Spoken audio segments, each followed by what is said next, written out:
we're always, I don't think there's any day we don't video call each other, at least talk to each other, So he was trying to, he was calling on the phone, trying to pacify me, trying to, apologize, saying he's sorry he's not here.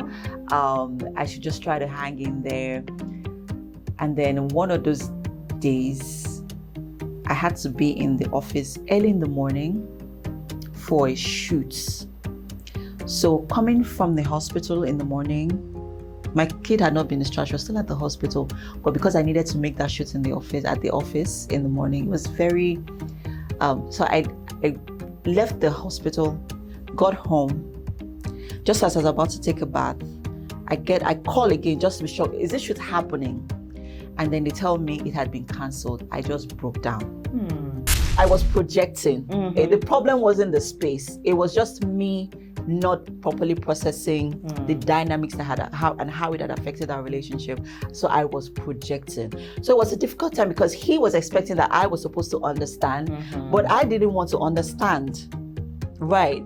So it was, so we ended up, going back and forth at it because he also was going through the dynamics of the relationship. Exactly. So it was affecting him. It was affecting me. You too. So it was a clash. Let me even shock you. There's something that even happened that actually, you want to believe that it was during our long distance relationship that I understood the true concept of submissiveness.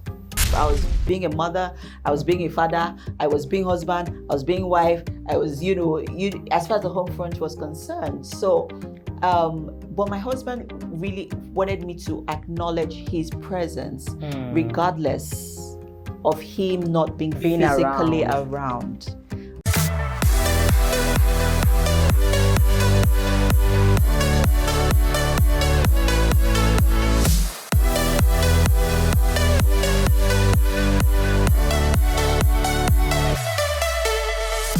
It is the E.B.U.N show, a talk show for women and the men who left them. I am Ebunlomo. Was it Rihanna who sang, "We found love in a hopeless place"? Do not pay mind to my voice as much as the fact that the song is talking about sometimes you can't really determine where and when love finds you. Sometimes it could be close by in your closest and immediate community, but sometimes your love can find you across several oceans and rivers. We're discussing long distance relationship. With me on this episode is Emem Okwoche. She is a broadcaster, a businesswoman. She's married. And of course, she's particular about the girl child. You are welcome on the show.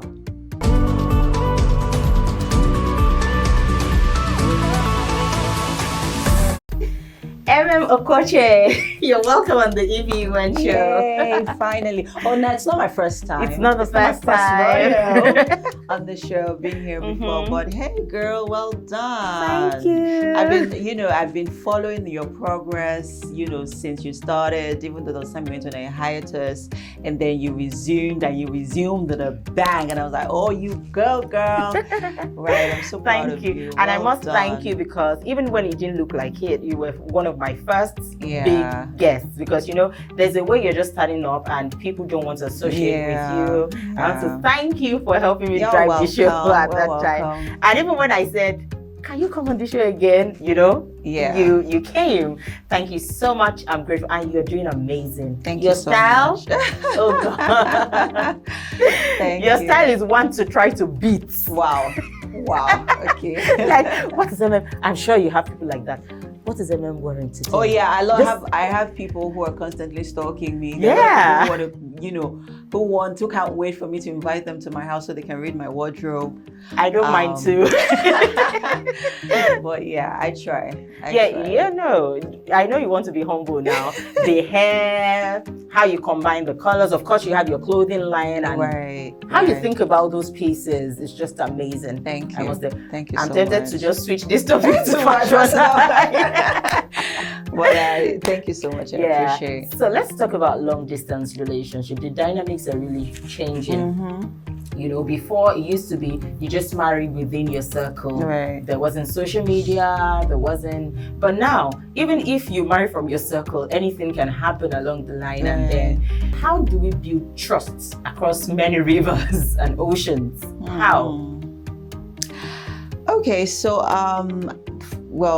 we all know what the long distance relationship is. It's being in a relationship where you are not physically in the same space with your partner, and it has its challenges, right? And when it comes to trust, I think that is something that it's very fickle. It's very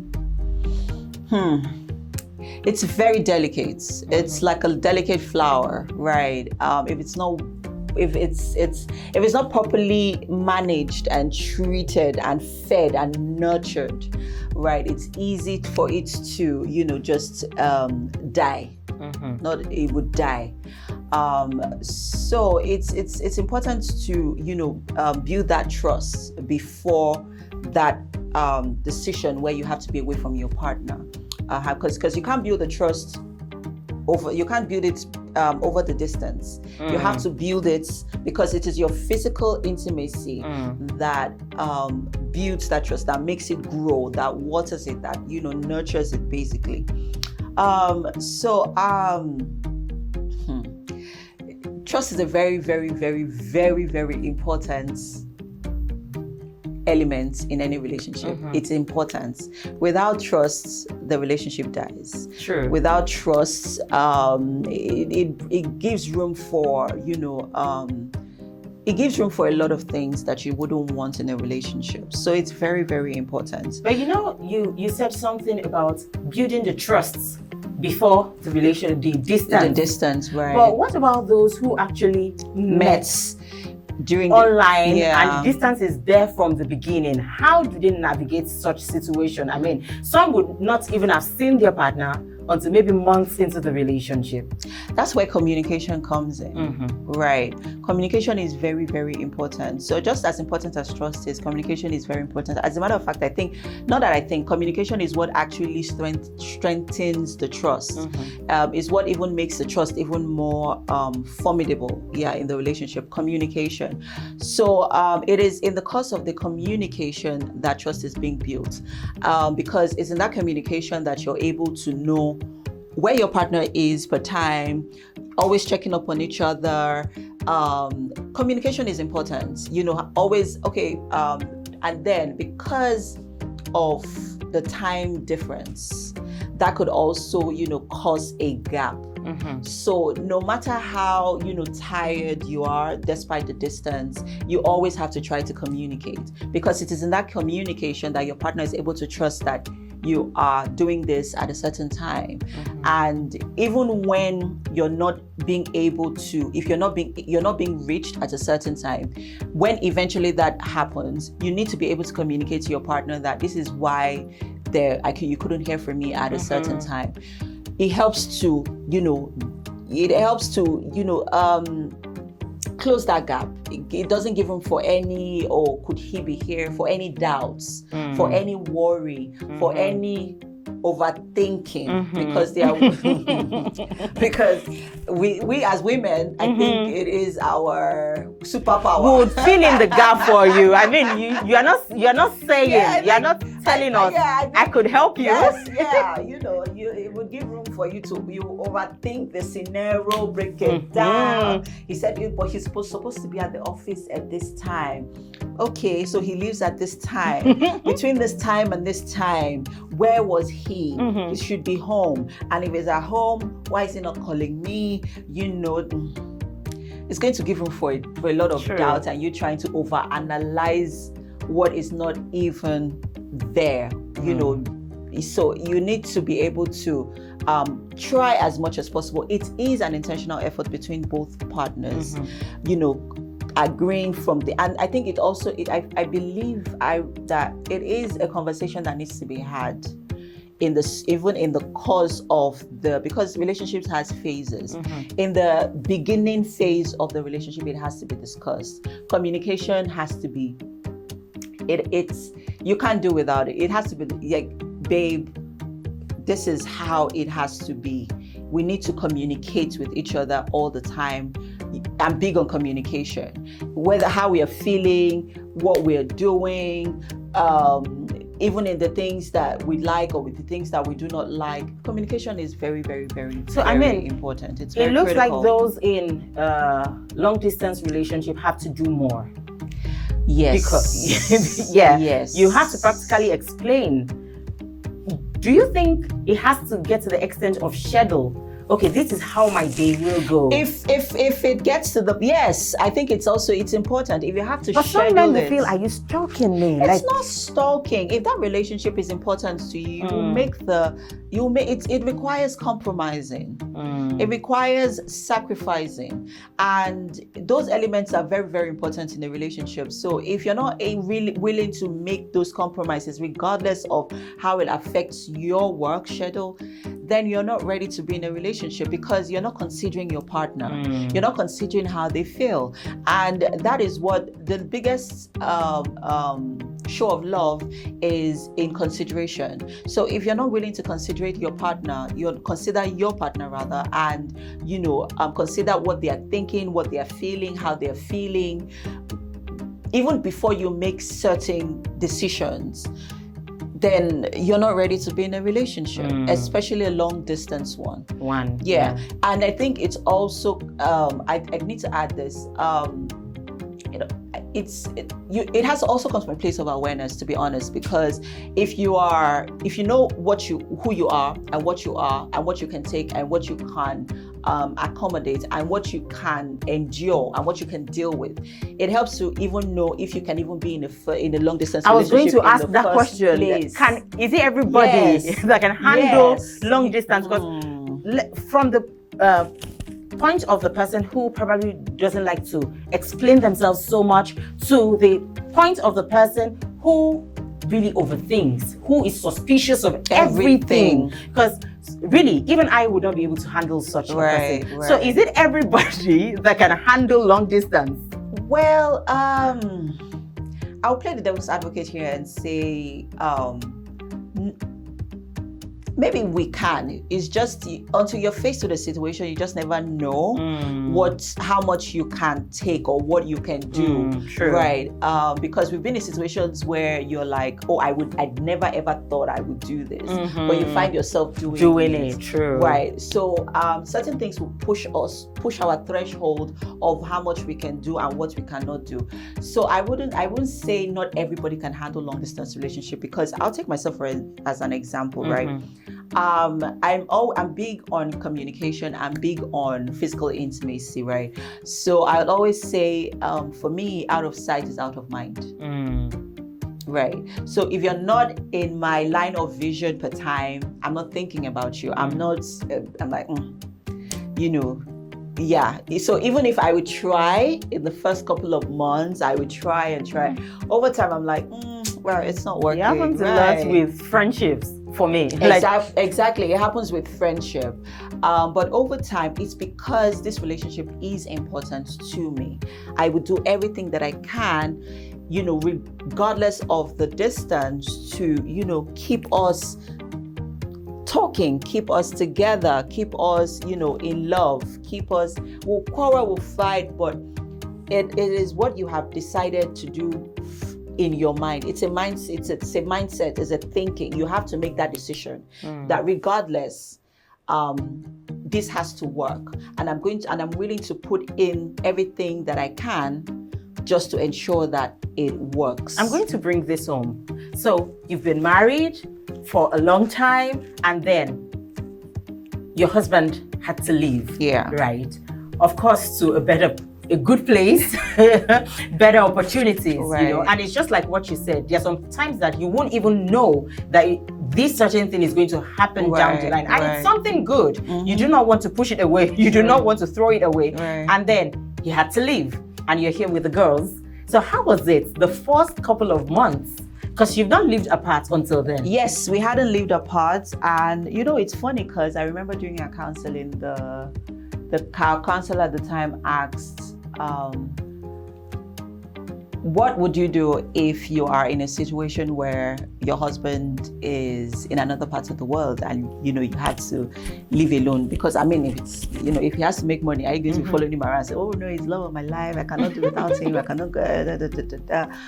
And I was like, well, I think when we get there, we'll know how to deal with it, right? Because I try to be optimistic. I don't like to put myself in a box. I'm an open-minded. I'm a liberal thinker. I'm very open-minded with how I live. So when that decision happened, because it happened very quickly and very fast, the move was in 3 weeks. Wow. Yes, everything started in 3 weeks. It happened really, really fast. And to be honest, even during the process, I didn't process the change that was about to happen. I didn't process it because I was so I think we were both he was pessimistic, about. I was optimistic. Really? Yes, he was, because at first I was like, this can't be happening. And I'm like, why do you think it can't be happening? Why do you think it can't be happening? You've worked really hard and this opportunity. So why are you trying to downplay your value? What you give, it's a gift, right? And I mean, that's why we do the work that we do, right? So he was being so I was being but I didn't take my time to process it till then that move happened. And it threw me into a deep end. Wow. Right? So I've never lacked the when it comes to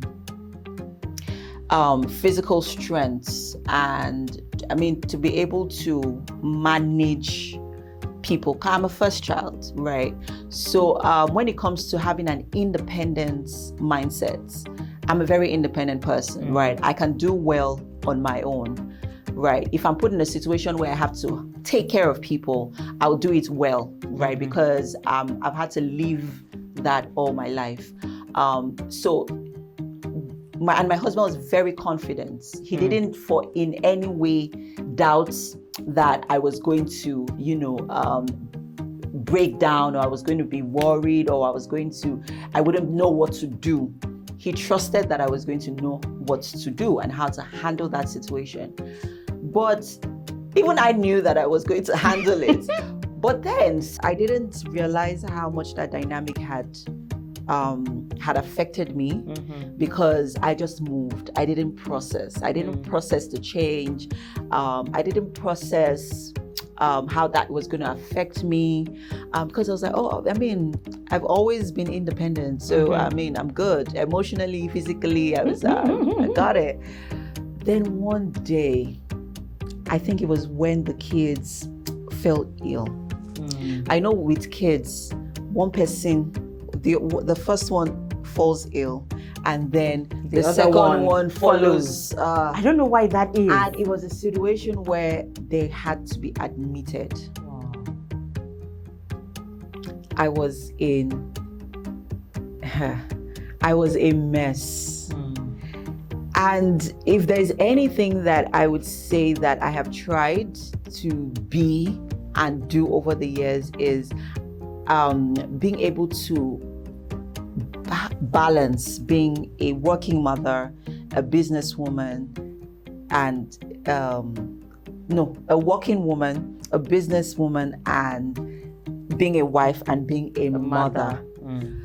I've been able to handle all of this, being able to balance, handling all of this, because I try to put the right structure in place, which helps me, which acts as a cushion for me, so that I am not, having to struggle.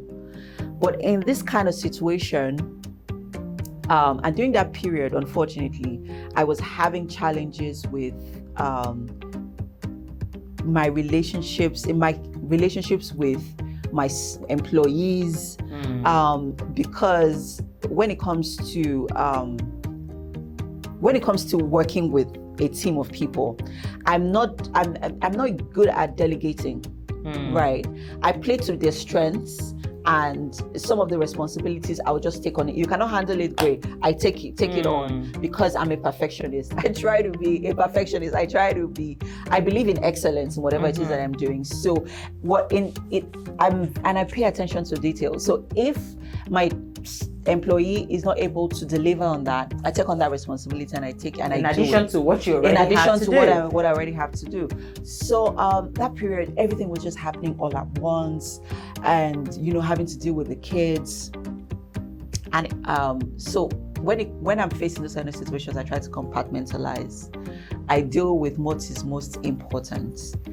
And at that time, it was the kids. So, and of course, my husband we're always, I don't think there's any day we don't video call each other, at least talk to each other, So he was trying to, he was calling on the phone, trying to pacify me, trying to, apologize, saying he's sorry he's not here.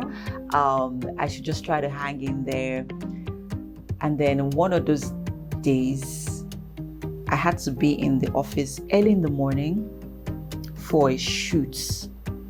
So coming from the hospital in the morning, my kid had not been discharged, she was still at the hospital, but because I needed to make that shoot at the office in the morning, it was very, so I left the hospital, got home. Just as I was about to take a bath, I call again just to be sure, is this shoot happening? And then they tell me it had been cancelled. I just broke down. I broke down because I'm like, it wasn't the shoots. Yeah, but because everything that had happened before then, like I didn't realize how much I had taken on and how much it had affected me. And I think for me, that was just the trigger.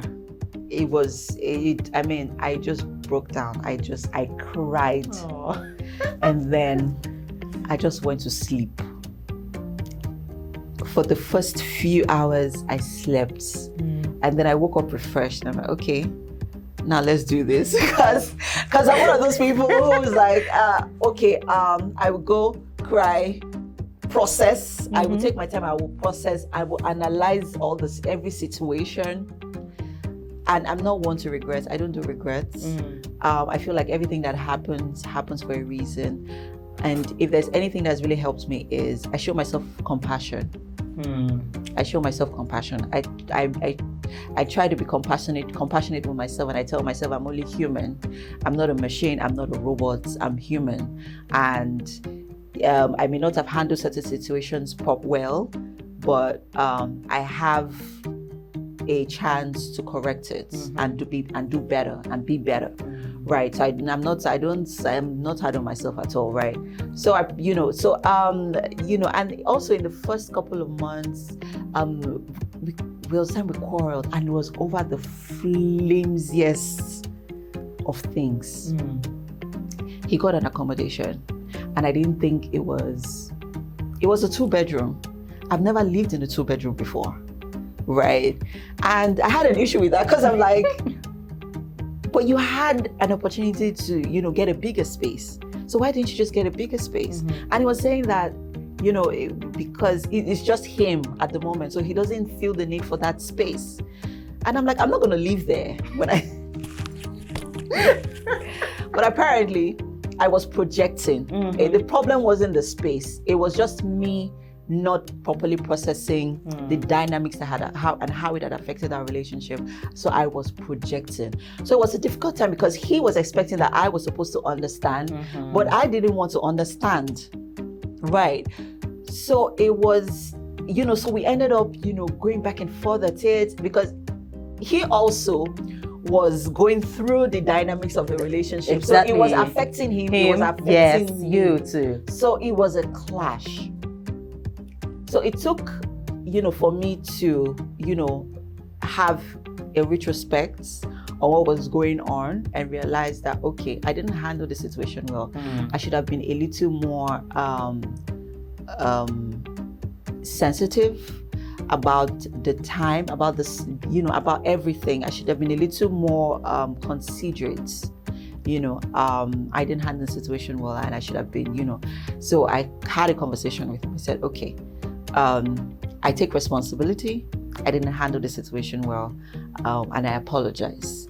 So communication is key. Honestly, I was going to say that because I've never had long distance relationship experience. So for you to acknowledge, right, and put a name to it, because right, you see, I think another issue is people never acknowledge. Even when you realize that you did something wrong, you don't go back to say, I own up, I was wrong. Because if you never acknowledge, you're not going to do it better. Let me even shock you. There's something that even happened that actually, you want to believe that it was during our long distance relationship that I understood the true concept of submissiveness.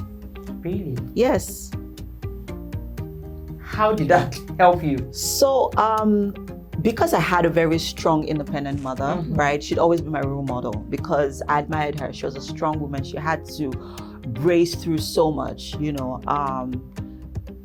a mother, being a wife, and also being a working woman, right?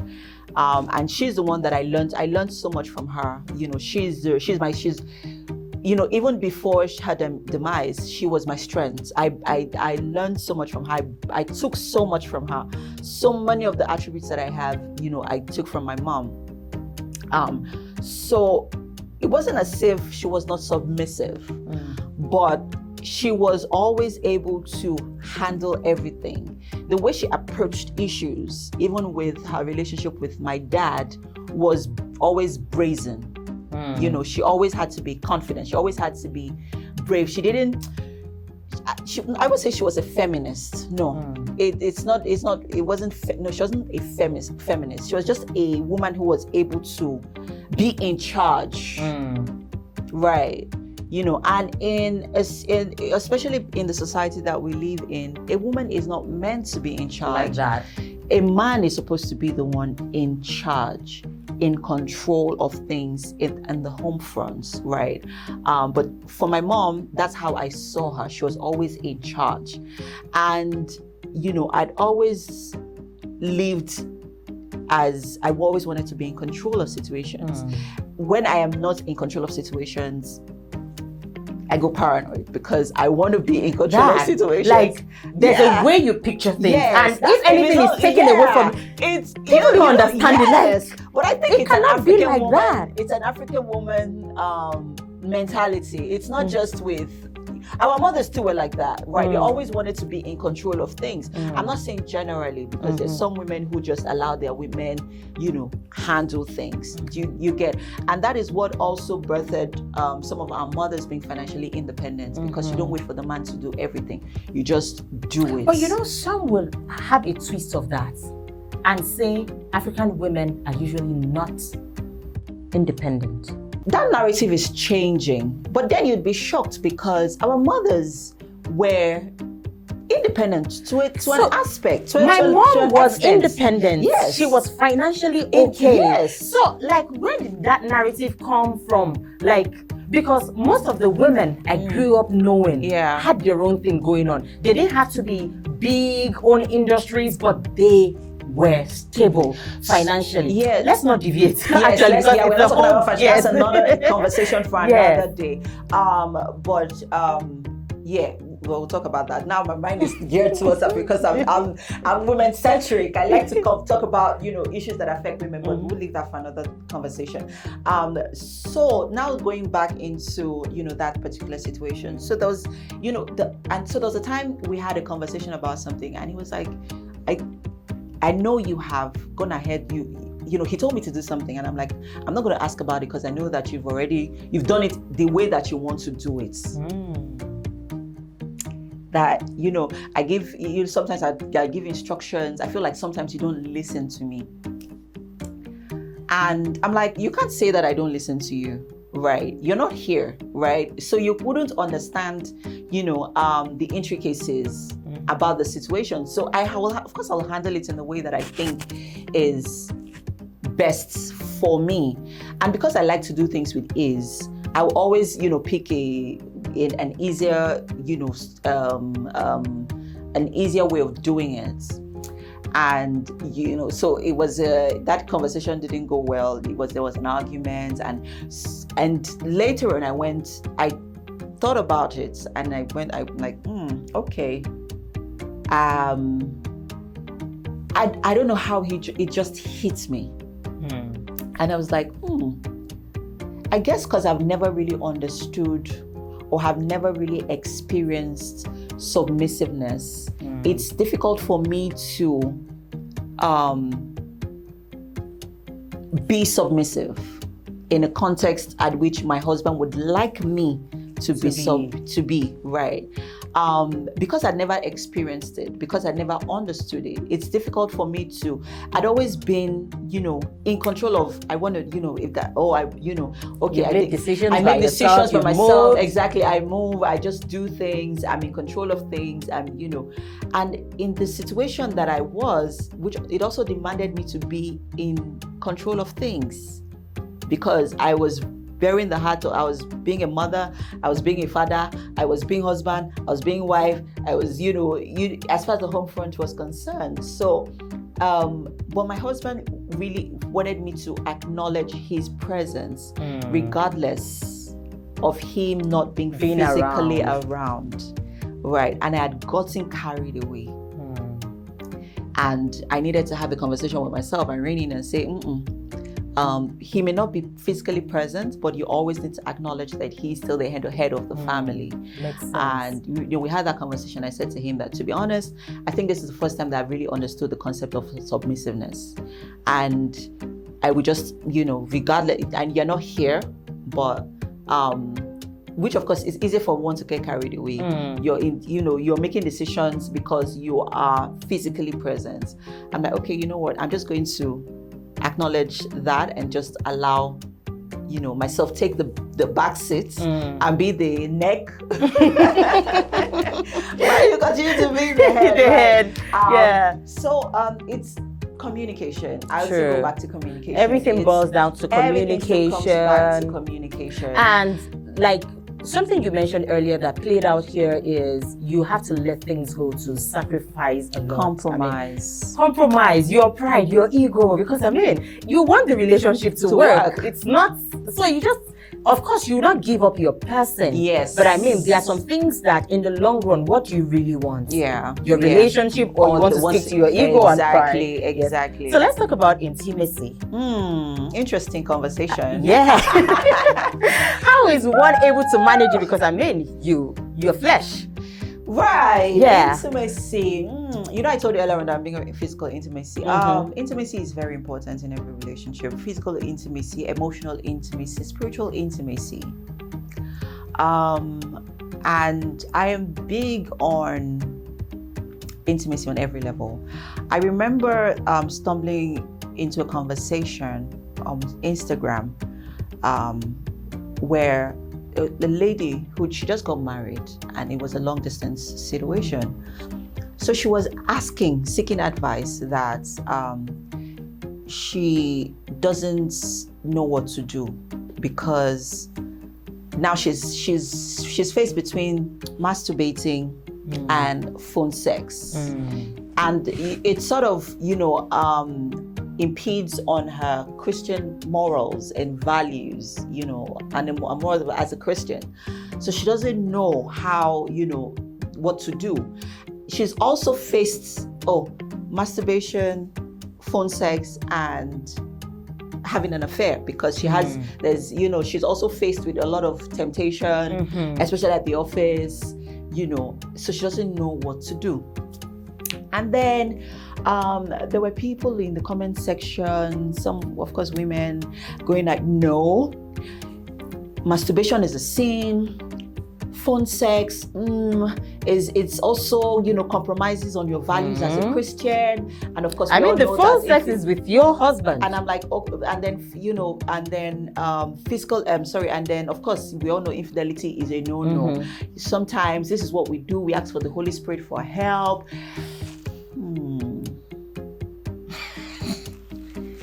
I'm not saying do not ask the Holy Spirit, but is it going to touch you? And I said, Usually I do not wade into conversations on Instagram. Because of my person. One, a lot of conversations could be misconstrued. And to be honest, I really don't get into arguments, especially with people that don't know me and don't, so I'm like, no. So I said that, okay, first off, you guys are missing the point here. She is a human being with feelings. You have not, in all your self-righteous comments and judgments, you have failed to acknowledge that she is a human being. This is someone who is, I don't see a problem with masturbation. I apologize, I don't, because I feel that masturbation as a woman helps you to understand your body. And in that understanding of your body, it helps you to communicate to your partner how to please you, how to satisfy you sexually. It's my opinion. I might get a few definitely backlash on it, but that's comments okay. are welcome in the comment section. It is my opinion, right? It's my opinion. And now with phone sex, I don't see a problem with phone sex. I feel like that's the only form of intimacy in a long distance relationship. That is the only way that you can talk with your partner. You can, feel him or her close to you despite the distance. So I am not totally against phone sex. As a matter of fact, I feel like that is the cocoa of the cocoa. That's the crux of the I don't know matter. Yeah. Masturbation, I have reservations. There's nowhere it is spelled out in the Bible that masturbation is a sin. Right. However, for the sake of addiction is where I have problems with it. Eventually, people get used to themselves and they cannot share. So I know there will be, like you said, a lot of opinions. They're welcome in the comment section, please. However, is there anything wrong with phone sex? Personally, I don't see anything wrong with phone sex. And you'd realize that not even a lot of people are open to phone sex. Yes, not a lot of people are open to it based on their personalities, based on who they are. If you have not been exposed to sexual relations or sexual conversations, from an early age, it will be some people are prudes. Okay. They're very conservative when it comes to sexual matters, and that is okay. But in a long distance situation, it's something that you will have to consider. You have to read up on it. How do you want to manage yourself? Exactly. You have to read up on it. You have to, not even for yourself, for your partner. You can't afford to be selfish. True. You can't afford to be selfish. You don't want him to cheat, yet you're not willing to offer exactly. anything. So how do you intend to, bridge that gap sexually? You have to find a way to satisfy him or her. Because now I'm not, so don't think, I'm being one-sided here. So have conversations about it. Babe, are you open to phone sex? Are you open to dirty talking? I'm not big on dirty talking, but I had to, right? I had to, so he could be at the office now and say, oh babe, I'm thinking about you. Or, oh babe, I just had some thought about you. I would like to do this to you. I'd like to try this out with you. I'd like to, you get. So you just have to find a way to be soft, be tender, be intimate. You have to spark up that intimacy because it's very, very important in a relationship, right? We have phone sex. We will have that phone sex. I've never had it before. I've never done it before. I never thought that I would, but the situation demanded that it happened. It feels good to know that you're not the only one in this situation, and they will be able to identify with you and how you've been able to navigate it. Yeah, so quickly, in a nutshell, I'll just quickly say, just to drop a few pointers. If you're a mother in this situation, because I'm a mother, and to be honest, it's not easy. You would be tested emotionally, physically. The children there are days where you're like, try to take some time for yourself when you feel like you're feeling overwhelmed, because those days will come. Don't try to be a superwoman. Try to delegate as much as possible.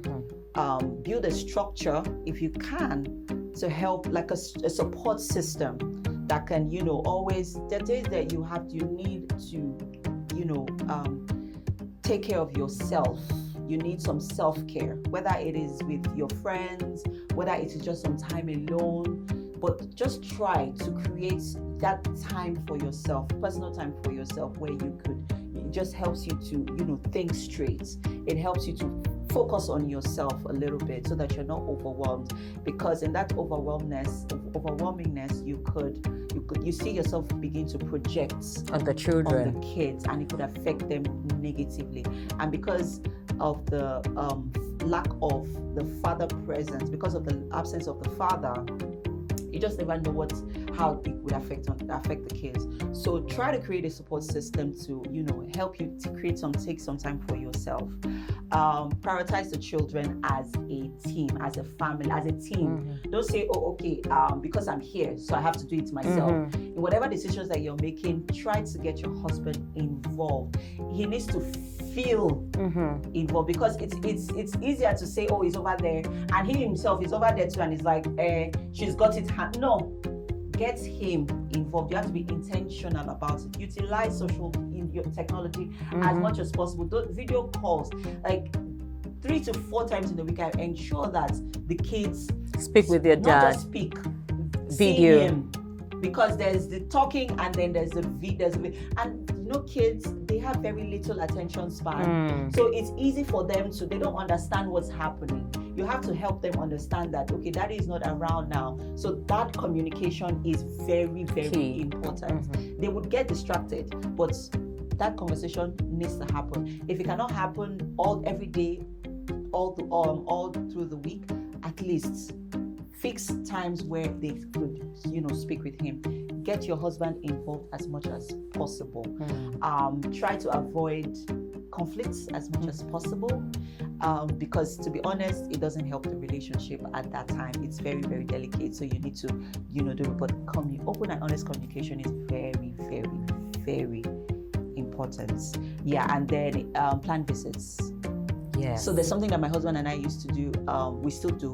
When I go on dates, like personal dates, I would I'll call him virtually. So we're like, it's like having on a date with him. Oh, wow. Like a virtual date. Yeah, we do that, just because if he was here, we would have it physically, but because he's not here, we would have it virtually. Right. So just try to those things that you guys do together that, cemented that bond. Try to create it, and be intentional, like you said earlier. And even if you can, physical visits.